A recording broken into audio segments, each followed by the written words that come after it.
जिसे बीजेपी की बहुत बड़ी जीत कहा जा रहा था, उसके पीछे वो मुद्दा भी है जिसकी वजह से प्रधानमंत्री नरेंद्र मोदी ने एक नहीं बल्कि 3 राज्यों में कांग्रेस को बुरी तरह से घेर लिया।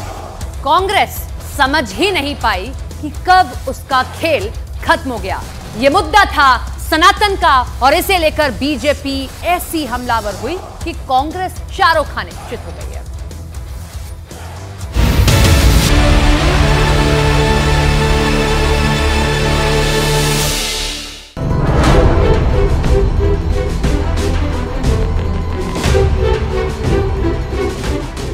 सनातन यानी शाश्वत, प्राचीन, स्थिर, अटल, अनंत, अनश्वर, चिरंतन, निरंतर, निश्चल, जिसका अस्तित्व सदा सर्वदा विद्यमान रहे, जिसका कभी अभाव ना हो, यही है सनातन।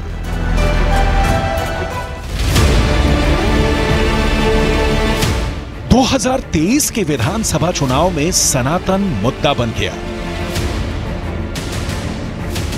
नरेंद्र मोदी ने सनातन पर कांग्रेस को ऐसा घेरा कि 3 राज्यों में कांग्रेस के हर मुद्दे की हवा निकल गई।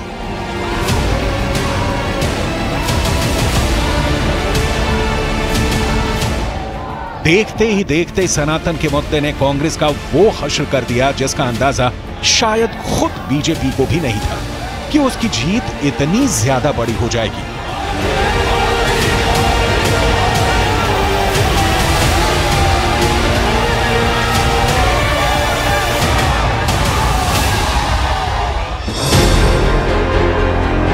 एक सितंबर को तमिलनाडु के मुख्यमंत्री एमके स्टालिन के बेटे और राज्य सरकार में मंत्री उदयनिधि स्टालिन ने सनातन धर्म पर ऐसी बात कह दी कि इस विवाद की आंच उत्तर भारत तक पहुंच गई और देखते ही देखते 3 महीने के अंदर ऐसा बवंडर चला कि 3 राज्यों में कांग्रेस मुंह दिखाने लायक नहीं रही।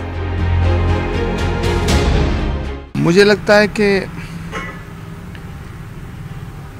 भारत की जनता ने जातिवाद की राजनीति और सनातन के विरोध को स्वीकार नहीं किया है। सनातन के बिना भारत की कल्पना भी नहीं की जा सकती है। भारत की आत्मा है सनातन, और सनातन को गाली देने वालों के साथ कांग्रेस खड़ी है, ये भारत की जनता को अच्छा नहीं लगा। कांग्रेस सनातन के चक्रव्यूह में फंस गई, कांग्रेस सनातन के अपमान में फंस गई, कांग्रेस अपने सहयोगी दलों के बड़बोलेपन में फंस गई और देखते ही देखते सनातन पर चोट की कोशिश बीजेपी के लिए वोट में तब्दील हो गई। कांग्रेस सिर्फ चुनाव नहीं हारी, कांग्रेस सिर्फ राज्यों में नहीं हारी, कांग्रेस अपने साथियों के जाल में फंसकर यही समझती रही कि उसने बीजेपी को बुनियादी चुनावी मुद्दों में फंसा कर रख दिया है।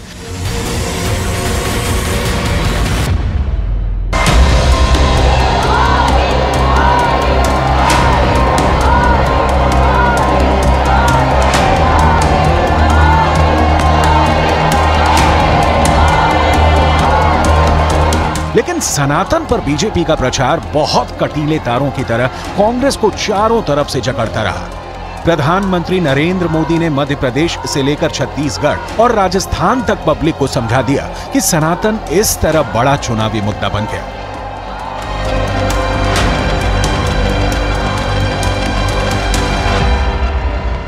कांग्रेस और उसके साथी सनातन को खत्म करने का ऐलान कर रहे हैं, और सनातन को खत्म करने का मतलब है राजस्थान की संस्कृति को खत्म करना। क्या ये करने देंगे आप? ये करने देंगे? ये कांग्रेस के कारनामे चलने देंगे? एक घमंडिया गठबंधन के करतूत मान्य करेंगे? 4000 किलोमीटर की पदयात्रा करते हुए राहुल गांधी जो मोहब्बत की दुकान खोल रहे थे, उसके सामने सनातन के खिलाफ उदयनिधि स्टालिन का बयान नफरत का बाजार खड़े करना जैसा रहा। पब्लिक सब देखती रही और फिर अचानक राहुल गांधी की वो महीनों तक चली मेहनत जैसे बिना किसी शोर शराबे के डूब गई।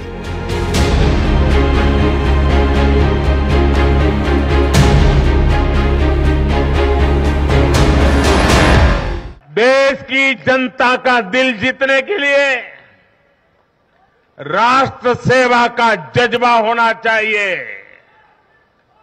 और घमंडिया गठबंधन में रत्ती भर भी वो नजर नहीं आता है। गाली गलौज, निराशा, नेगेटिविटी, ये घमंडिया गठबंधन को मीडिया की हेडलाइन जरूर दे सकती है, लेकिन जनता के दिल में स्थान नहीं दिला सकती।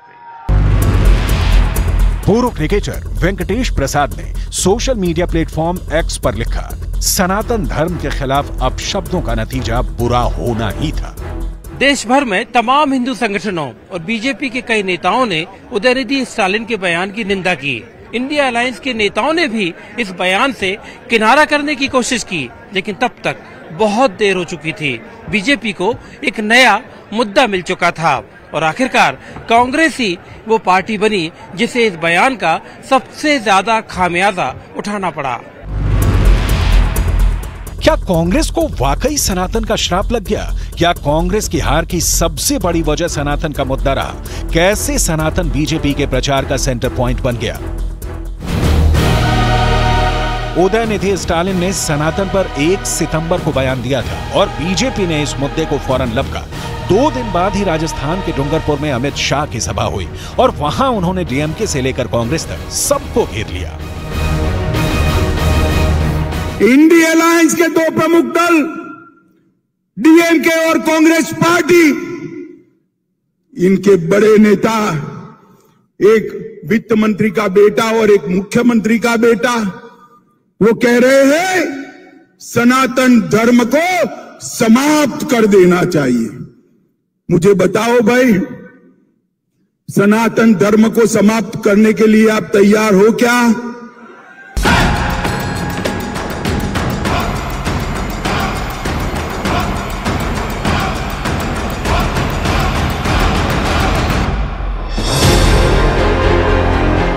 बीजेपी ने जैसे जैसे अपने प्रचार में इस मुद्दे को उठाया, राजस्थान और मध्य प्रदेश में कांग्रेस के अंदर अजीब सी हलचल शुरू हो गई। कुछ लोग समझ गए कि डीएमके ने कांग्रेस के पैर पर कुल्हाड़ी मार दी है। कांग्रेस नेता आचार्य प्रमोद कृष्णम ने कांग्रेस की हार पर कहा है कि कांग्रेस पार्टी को सनातन का श्राप ले डूबा है। सनातन का विरोध करने से पार्टी डूब गई है। मुझे लगता है कि सनातन धर्म को मिटाने वाले, सनातन धर्म को खत्म करने वाले, सनातन को बर्बाद करने वाले जो षड्यंत्र कर रहे हैं, ये सब धीरे धीरे करके खत्म हो जाएंगे और सनातन न मिटा है न मिटेगा। कांग्रेस की हार की कई वजह रही और सनातन पर उदयनिधि स्टालिन का बयान उनमें से एक बड़ी वजह बना। ये आज कांग्रेस के कई बड़े नेता महसूस कर रहे होंगे। दक्षिण की राजनीति उत्तर भारत की पॉलिटिक्स से काफी अलग है। विधानसभा चुनाव के नतीजों के बाद कांग्रेस को इस बात का एहसास हो गया है कि सनातन के मुद्दे पर उससे गलती हुई है और बड़ी गलती हुई है। बीजेपी अक्सर अपने मुद्दे पर कांग्रेस को लाने में सफल हो जाती है। सनातन का मुद्दा भी ऐसा ही है जिस पर न चाहते हुए कांग्रेस को आना पड़ा और एक बार जब कांग्रेस बीजेपी के पिच पर चली गई तो बीजेपी ने चौके छक्के लगाने से चूक नहीं की। बीजेपी सनातन के मुद्दे को जमीन तक लेकर गई। प्रधानमंत्री से लेकर पार्टी के हर छोटे बड़े नेता ने इस मुद्दे को उठाया और फिर जब चुनाव के नतीजे आए तो सबको एहसास हो गया कि सनातन का मुद्दा क्लिक कर गया। हिंदुत्व एक कोई किसी व्यक्ति विशेष का विषय नहीं है। हिंदुत्व ये धरातल है, ये भारत भूमि है, यहाँ सनातन है, यहाँ हिंदू है। हमने अगर अन्य सभी मत और पंथों को अवसर दिया है यहाँ रहने का, आप रह सकते हैं, खा सकते हैं, क्योंकि अतिथि देवो भव ये हमारे यहाँ कहा गया, इसलिए अतिथि देवो भव की हम उसमें रहते हैं, संस्कारों में रहते हैं, तो हम सबको मान्यता देते हैं। और इसमें कांग्रेस ने हिंदुओं के साथ सदैव षड्यंत्र किया है, हिंदुओं को नीचे गिराने का प्रयास किया। वैसे धर्म की राजनीति अलग चीज है, अपमान की पॉलिटिक्स अलग चीज है। सवाल है कि क्या अपने साथी दल डीएमके की पॉलिटिक्स के चक्कर में कांग्रेस ने अपना चुनाव दांव पर लगा दिया? डीएमके से फौरन किनारा ना करना कांग्रेस को महंगा पड़ गया। उदयनिधि स्टालिन ने सनातन पर क्या कहा था, उसे बहुत गौर से देखिएगा। மாநாட்டுடைய தலைப்பே மிகவும் சிறப்பாக அமைந்திருக்கின்றது. சனாதன எதிர்ப்பு மாநாடு என்று போடாமல் சனாதன ஒழிப்பு மாநாடு என்றும் நீங்கள் இதை போட்டிருக்கிறீர்கள், இதை அழைத்திருக்கிறீர்கள், இந்த நிகழ்ச்சிக்கு பெயரிட்டீர்கள். அதற்கு என்னுடைய வாழ்த்துக்கள். சிலவற்றை நாம் ஒழிக்கத்தான் வேண்டும், எதிர்க்க முடியாது. கொசு, டெங்கு காய்ச்சல், மலேரியா, கொரோனா இதையெல்லாம் நம்ம எதிர்க்கக்கூடாது, ஒழித்து கட்ட வேண்டும். அப்படிதான் இந்த சனாதனம். சனாதனம் என்பதை எதிர்ப்பதை விட ஒழிப்பதே நாம் செய்ய வேண்டிய முதல் காரியமாகும். எனவே இந்த மாநாட்டிற்கு மிக பொருத்தமான தலைப்பு வைத்திருக்கிறீர்கள், அதற்கு என்னுடைய பாராட்டுகள். प्रधानमंत्री नरेंद्र मोदी ने जब इस मुद्दे को अपने प्रचार में शामिल किया तो एक तरह से बीजेपी को लाइन मिल गई कि कांग्रेस के खिलाफ चुनाव किन किन मुद्दों पर लड़ना है, और उसमें सनातन को लेकर विवाद पार्टी को, बीजेपी को कितना नफा और कांग्रेस को कितना नुकसान पहुंचा सकता है। मध्य प्रदेश में जब वोट पड़े उससे पहले सनातन की याद दिलाई गई, राजस्थान में जब वोट पड़े तो उससे पहले कन्हैयालाल मर्डर केस और कांग्रेस की पॉलिटिक्स पर सवाल खड़े किए गए। कुल मिलाकर यही मुद्दा कांग्रेस की बड़ी हार की वजह बन गया।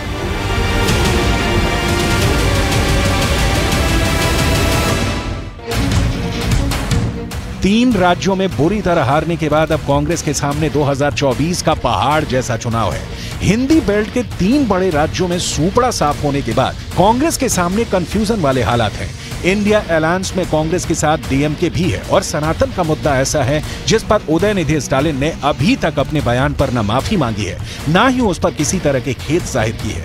कुल मिलाकर कांग्रेस की मुसीबत अभी जिंदा है और 2024 के फैसले में इसका थोड़ा बहुत असर दिखता रहेगा।